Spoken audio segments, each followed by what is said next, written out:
The great teachings of these acharyas, these avatars,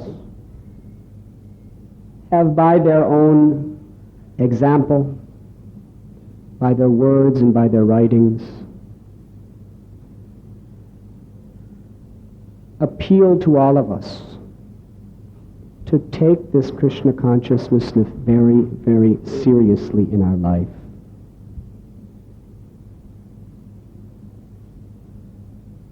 This great mission of Sanatana Dharma is not a hobby.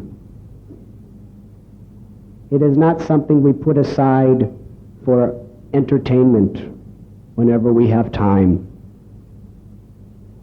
It is not something that we just, on Sundays, we come thinking that it's a pious thing to do. Gadadhar Pandit was the perfect emblem of a sannyasi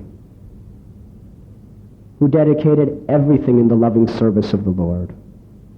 And Bhakti Vinod Takur was the perfect emblem of a householder, grihasta, who dedicated everything in the service of the Lord. And we see them both with the same esteem and worship. Bhakti Vinod Thakur prayed, Grihe Thako, Vane Thako, Sadahari Bole Thako, that whether you be grihasta like him, or whether you be sannyasi like Gadadhar Pandit, perfect your life by always chanting the holy names. Hare Krishna, Krishna Krishna, Hare Hare, Hare Ram, Ram Ram, Hare.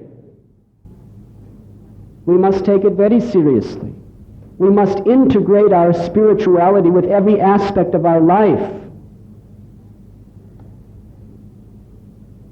If we are householders, we must integrate our spirituality in all of our relationships with our family.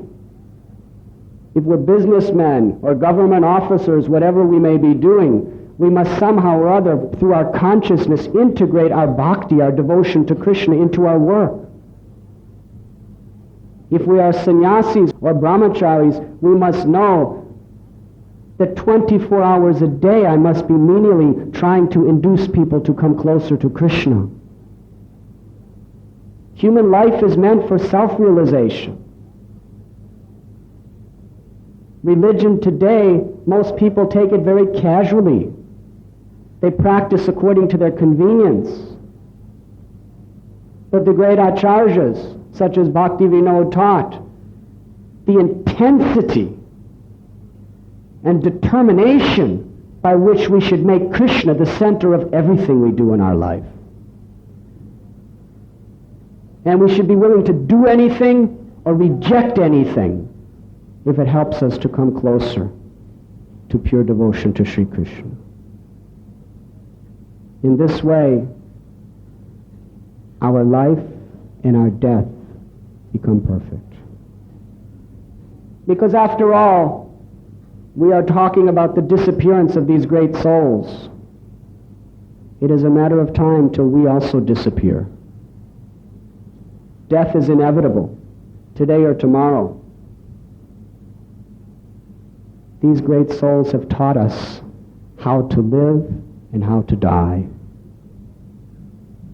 in humble devotional service to Sri Krishna, chanting his holy names. Antakali chamami vasmaran mukva kalevaram. Krishna says, what you think of at the time of death is what you attain. What you think of at the time of death will be naturally what you think of most in your life. If you think of money throughout your life, you will think of money at the time of death. If you think of worldly attachments throughout your life, you will think of those worldly attachments at the time of death. If you're cultivating consciousness of Krishna throughout your life, it will be natural that you think of Krishna at the time of death. Whatever is most dear to your life appears to you at the time of death as your last thought. On this wonderful disappearance day of Bhakti Vinod and Gadadhar Pandit, what can we understand? How by associating with devotees, by following in the footsteps of such great souls, by making Krishna first in our life, we could learn the true meaning of living and dying. In fact, Bhakti Vinod Takur wrote an inscription on the samadhi mandir of Srila Haridas Takur, which is very appropriate to repeat today on his disappearance day. He wrote that he reasons ill who think that Vaisnavas die, because Vaisnavas, they live and they die simply to spread the glories of the holy name. For such Vaisnavas, there's no death. Through the sound vibration of their glories, they live forever. The soul is eternal. Those who dedicate their lives on the path of bhakti, there is no death. Every moment we come closer to eternal life.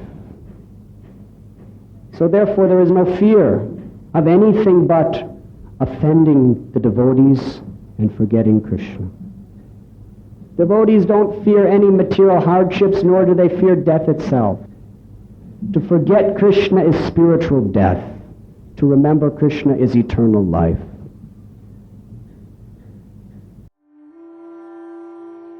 You were listening to Radhanath Swami on devotionalnectar.com.